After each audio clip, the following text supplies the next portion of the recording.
And mention, O Muhammad, when Luqman said to his son while he was instructing him, O my son, do not associate anything with Allah. Indeed, association with Him is great injustice.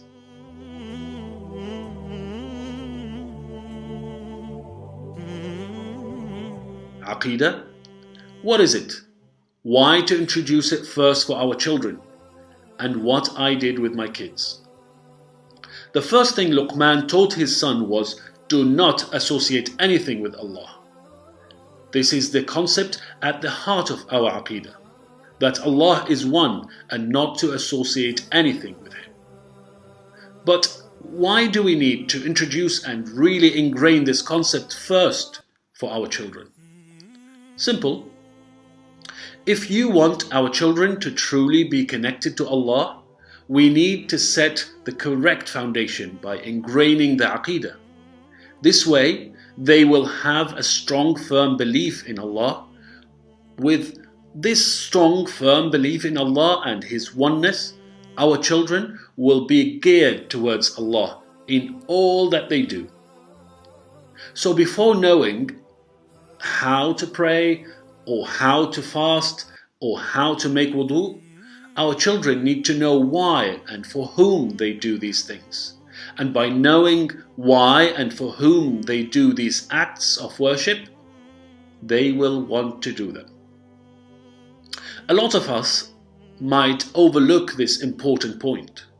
So we begin to teach our children acts of worship such as salah, fasting, giving charity, or making them memorize the Quran, before we ingrain in their minds the correct beliefs and establish in their hearts the concepts of Aqeedah. The concepts and terms of Aqeedah are not limited to the seeker of knowledge or a student who wishes to deepen in knowledge about Iman, but rather we can begin to present them to our children at a very early age. Allah blessed us, alhamdulillah, with an 8-year-old girl, a 7-year-old boy, and almost a 1-year-old baby boy. I found that their ability to understand Aqeedah began from the age of 4. At this age, I was able to start with them a brief overview of what Aqeedah and Iman mean, before even starting with the first pillar of Iman, Al-Imanu Billah, the first or the belief in Allah. I taught them at a young age that Aqeedah is whatever you firmly believe in your heart, such that everything you do is for that belief. It comes from the Arabic word aqada, which means to tie a knot. So the idea in the word Aqeedah is that you have tied a firm knot in your heart about this belief. I taught them at this early age the definition of Iman, and that it is belief in the heart, speech on the tongue, and actions of the limbs. Then they were ready to understand the 6 pillars of Iman. You will actually be surprised that the kids at a young age, between the age of 4 and 8, are ready to understand big terms such as Tawhid Rububiyyah, Tawhid Uluhiyyah, which are part of the first pillar in Iman, the belief in Allah. So how to introduce these terms to kids? Tawheed comes from the word wahid, which means one.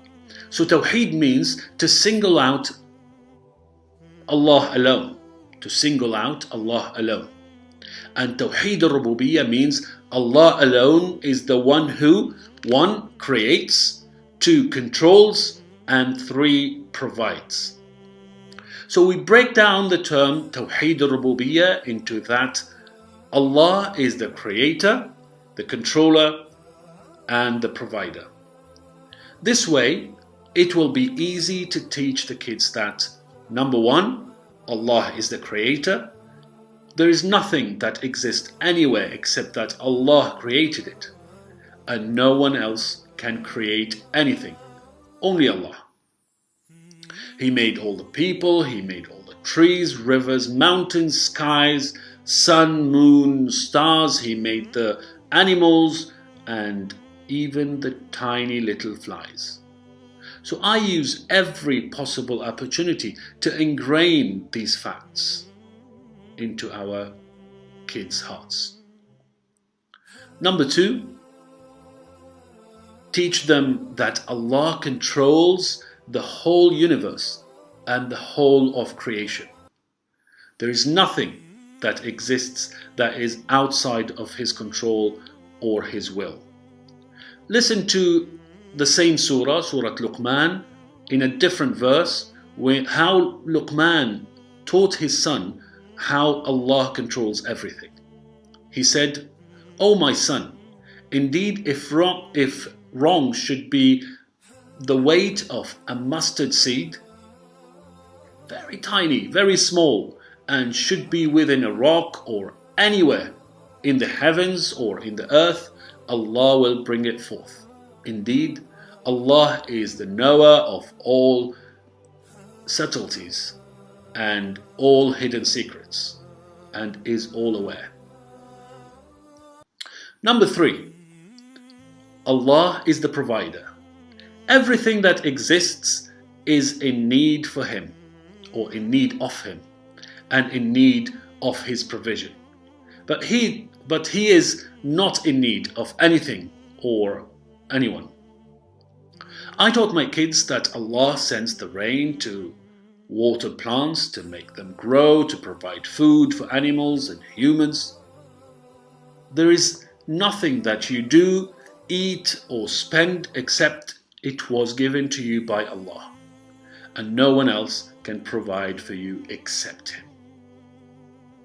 When you start teaching your kids the first ayah we read in any salah, any prayer, Alhamdulillahi Rabbil Alameen, tell them what it means. Tell them that it means all prayers are for Allah, Lord of all the worlds. That is exactly what Tawhid Rububiyyah is. I use stories to reinforce this concept, some of which are the story of Ibrahim alayhi salam with the Namrud, the story of Musa alayhi salam wa Fir'aun, the story of Al-Imam Abu Hanifa and the atheists, and the many stories of Muhammad alayhi salatu wassalam with the people of Quraysh. So once the kids understand that Tawhid al-Rububiyyah, or they understand what Tawhid al-Rububiyyah is, Tawhid al-Uluhiyyah will be a very easy term to understand. It is that the ibadah, the worship, the actions that we do should be for Allah alone and no one else. Teach your kids that La ilaha illallah, or teach them what La ilaha illallah mean. Teach them what Iyyaka na'budu wa Iyyaka nasta'een means.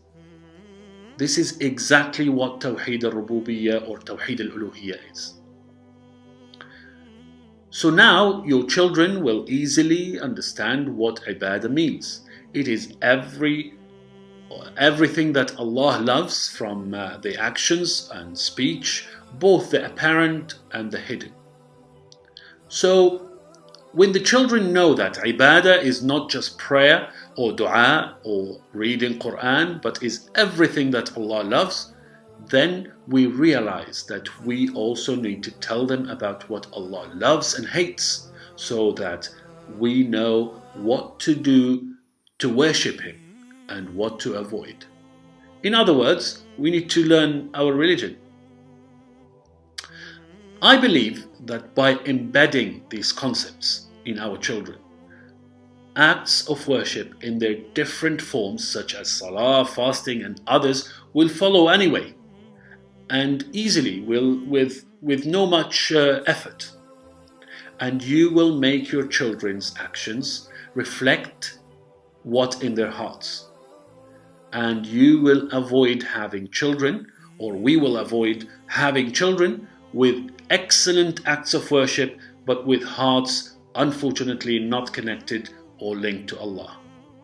So let us follow the wise Luqman and start teaching our children from a very young age the meaning of Ya bunayya la tushrik billah. O my son, do not associate anything with Allah.